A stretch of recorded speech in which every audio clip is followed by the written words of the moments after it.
Ever find yourself halfway through the month and wondering where all your money disappeared to?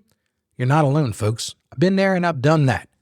Did you know that one little daily habit could be sabotaging your savings plans? Ready to turn those leaks in your budget into a waterfall of savings? Well, get ready to slay those money-wasting habits and reach your financial dreams. Welcome to the Ask Ralph podcast. We're listening to an experienced financial professional with over 30 years of experience can help you make sense of confusing questions, current headlines, and industry trends about taxes, small business, financial decision-making, investment strategies, and even the art of proper budgeting. Ask Ralph makes the complex simple by sharing his real-world knowledge from a Christian perspective with all things financial. Now here's your host, Ralph Estep Jr. Hey there, friends, and welcome back to the Ask Ralph podcast, where we're on our Wacky Wednesday, your one-stop shop for financial wisdom with a healthy dose of faith. Let me tell you, today's episode is all about saving your hard-earned cash from those sneaky money monsters lurking in the shadows of your budget.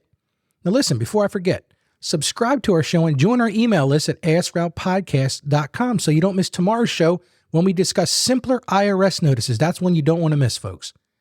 So we were talking about money wasters, and I said, don't be afraid of the monster lurking in the shadows of your budget. These monsters aren't going to jump out of your closet and steal your wallet. Of course, with teenagers in your house, sometimes it may feel that way. We're talking about the everyday expenses that seem harmless, but slowly drain your bank account like a leaky faucet. Except instead of dripping water, it's dripping lattes and costing you money. So before you find yourself saying adios to your financial goals because of a surprise subscription box addiction, let's dive into the top money wasters and how to stop them in their tracks. Grab a pen and paper or fire up your favorite note-taking app. You don't want to miss this because we're about to become financial ninjas. I told you, today's Wacky Wednesday, so bear with me. All right, money monster number one, impulse purchases. We all know the drill. You're strolling through the store, minding your own business when suddenly a sparkly unicorn pool float with a built-in margarita holder catches your eye. Next thing you know, you're justifying why you need this inflatable masterpiece, even though your backyard pool situation is a plastic wading pool for the toddlers. It's kind of funny if you think about it. Well, here's the antidote, folks. The 24-hour rule. I live by this myself. Before you swipe that plastic fantastic, take a whole day to mull it over. Will you still love that sequin throw pillow tomorrow? Chances are the unicorn pool float will lose its luster by then, and you'll be thankful you saved your money for something more practical. Or maybe a real vacation instead of a staycation with a blow-up unicorn. Let's move on to money waster number two, subscriptions gone wild. Truth is, folks, we live in a subscription for everything world. Streaming services, meal kits, meal planning, that monthly box of beard oil your significant other needs. They all add up. I've had clients tell me that they were paying for the same subscription 2 times over, maybe husband and wife.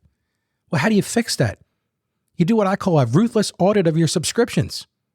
Are you actually using all of them? Can you consolidate some services? You know what I found? I was paying for Netflix, and I don't remember one of the other services, but when I went onto my Verizon wireless bill, I found that I could get those things for free.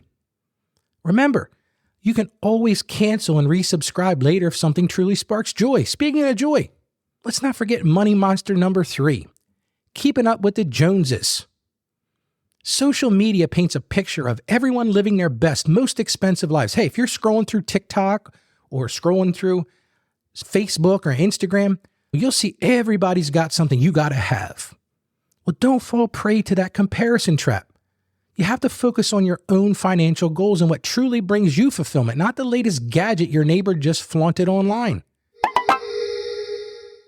Speaking of phones, money monster number 4, unnecessary fees. We've all been there. Late payment penalties, bank overdraft charges, those mysterious fees on your phone bill you can't quite decipher. These add up, folks. Be proactive.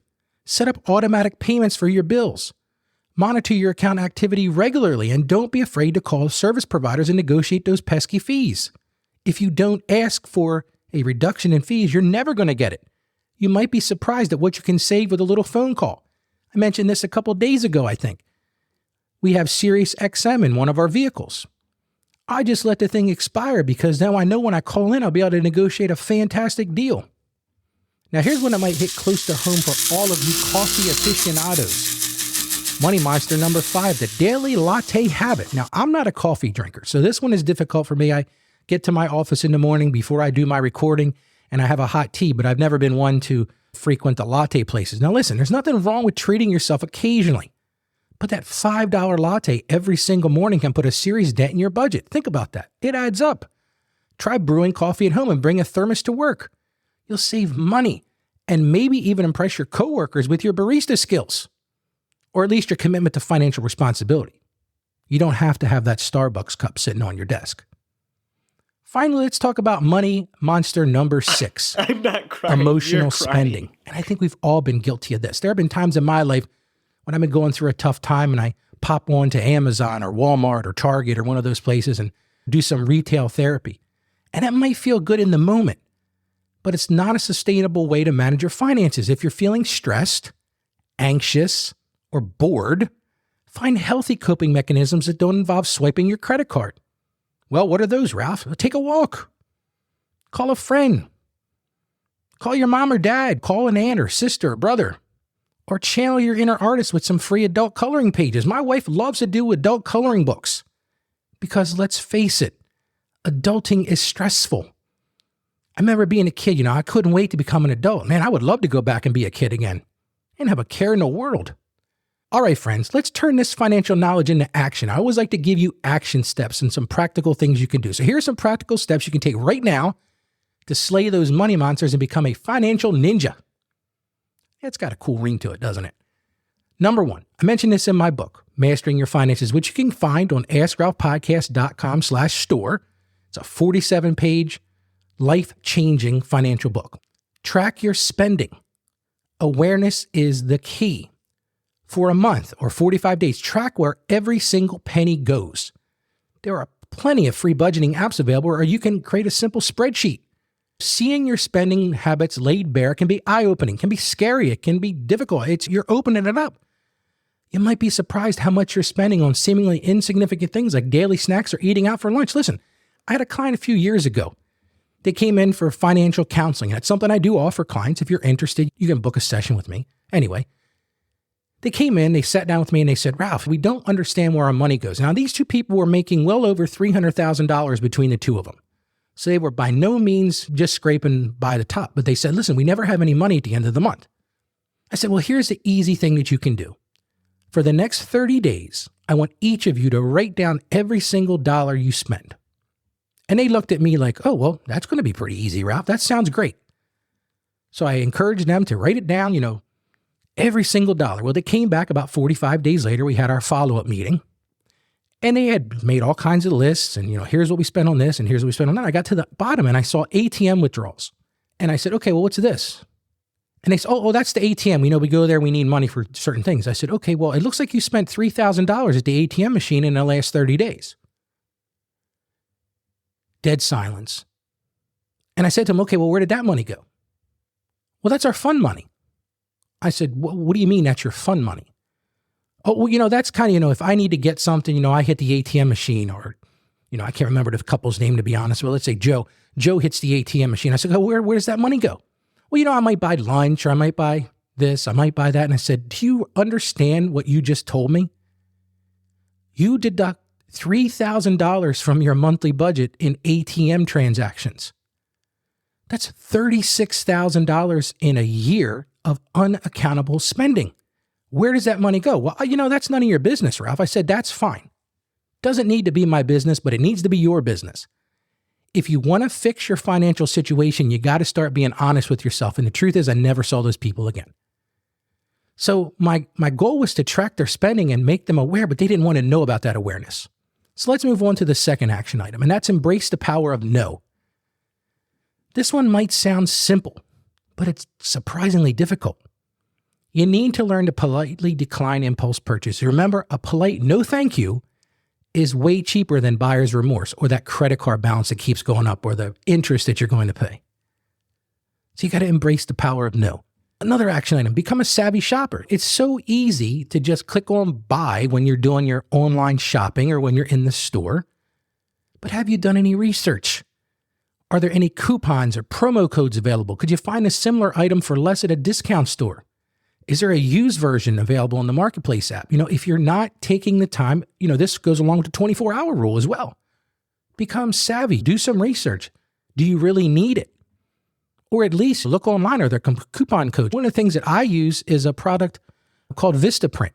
They do business cards and all that sort of thing. Well, it doesn't take but about 2 minutes to find out that Vistaprint constantly has coupon codes. Some of them as much as $25 off, 25% off.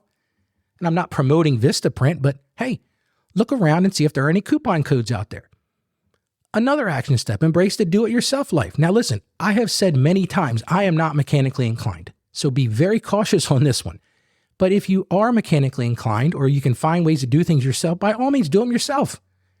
Instead of paying someone to mow your lawn, wash your car, or fix a leaky faucet, consider tackling these tasks yourself. You might be surprised by your hidden talents and the extra cash you'll have in your pocket.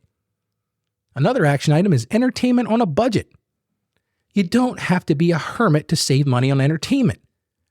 Check your local library or your local town for free events, movie nights in the park, or museum days at free admission. Plan potluck dinners with friends instead of expensive night outs. Remember, it's all about the experience. Quality time with loved ones doesn't have to come with a hefty price tag. And another action item, embrace the power of free financial resources. There's a wealth of free financial advice available online and at your local library. Check out reputable financial websites. Listen to my podcast. Now, that's a shameless plug, but the truth is, I give free financial advice that if you listen to it and put it into action, will change the dynamic. You can also attend free financial workshops offered by your bank or community center. The truth is this: knowledge is power. And financial knowledge can empower you to make smarter money decisions. And don't we all want to make those? Another action item is to review your bills regularly. Don't be a passive consumer when it comes to your bills. Look at them, review them. Look for hidden fees or outdated plans. Negotiate your cable package. Remember, the threat of cancellation can be a powerful tool. They have those people that are in retention that try to save you. Well, guess what? They've got tools in their arsenal to do that. Shop around. One of the big things that people don't talk about is shop for better insurance rates. Don't be afraid to switch providers if you find a better deal. Another action item is embrace the envelope system. Now, my grandparents used to do this. If you're a tactile person who struggles with digital budgeting, look, everything doesn't have to be digital. I'm a digital guy. I'm a techno nerd. Everything I do is digital, but it doesn't have to be that way. You can use what's called the classic envelope system. Well, how does that work, Ralph? Well, you allocate specific amounts of cash for different categories. You have an envelope for groceries. You have an envelope for gas. You have an envelope for entertainment. And you store them in separate envelopes. And it's really simple, folks. Once the cash in an envelope runs out, you know you've reached your spending limit for that category. You're done for the month, or you're done for the week. It might sound old-fashioned, but for some people, the physical presence of cash can be a powerful motivator. And listen, this is another action item. And this one is huge. Set financial goals for yourself. I say this all the time. What gets measured gets done. Having a clear vision for your financial future can be a powerful motivator. Do you dream of a debt-free future? A dream vacation? Retirement on a beach somewhere? Write down your goals and create a plan to achieve them. Knowing what you're working towards can help you stay focused and avoid impulse spending. It's the same thing with your finances. Again, I'm going to shamelessly plug my book there. Mastering Your Finances, available at AskRalphPodcast.com store. And it all starts with a budget. It all starts with measurement. It all starts with setting a course to where you want to go. And finally, and I can't stress this one enough, celebrate your wins. Financial fitness is a marathon. It's not a sprint, folks. Acknowledge your progress. Did you pay off a credit card? Did you stick to your budget for the month? Treat yourself to a small reward for your accomplishments. If you really like that latte, do it once a week. Do it every other week. Do it every other Friday. Do something. Treat yourself to a small reward for your accomplishments. Just remember, keep the rewards proportionate to your accomplishments. A celebratory cupcake, not a weekend getaway. It's got to be small, but measurable. Now, before we wrap up, I want to remind all our listeners, I haven't told you already, to visit our podcast page at AskRalphPodcast.com. There you can leave us a review, share your thoughts, or even send us a message with questions for future episodes. Maybe you've got some great ideas for people to save money. Record those for me. Send them in an email. I'd love to share those with other people. And while you're there, make sure you join our email list, Every week, we're doing a $25 Amazon gift card drawing. And if you're not a member list, you have no chance of winning. So sign up yourself and tell others. And like I said, you can also schedule a consultation with me right there on the website. Well, folks, I hope you're inspired to take on those sneaky money wasters and turn them into financial wins. Remember this. Mastering your money isn't about deprivation. It's about giving yourself the freedom to live the way you want. So just to recap, today we talked about tracking your spending to see where those hard-earned dollars are really going, learning the potent power of saying no to impulse purchases, embracing savvy shopping habits like comparison shopping and coupons, discovering the joy and money-saving magic of do-it-yourself, and finding fun and creative ways to enjoy budget-friendly entertainment. That's a lot. But if you put these things into action, you will see huge results. Remember, small changes today can have a big impact on your financial future. Keep being financially savvy, friends, and as I always say, God bless you abundantly.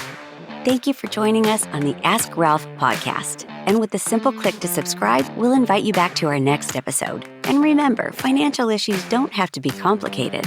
Just ask Ralph. The information contained in this episode of Ask Ralph is based on data available as of the date of its release. Saggio Accounting Plus and Ask Ralph Media, Inc. is under no obligation to update this content if changes occur. Applying this information to your specific situation requires careful consideration of all facts and circumstances, and any information provided is not to be considered as financial, tax, or legal advice. Please consult your tax advisor or attorney before acting on any material covered.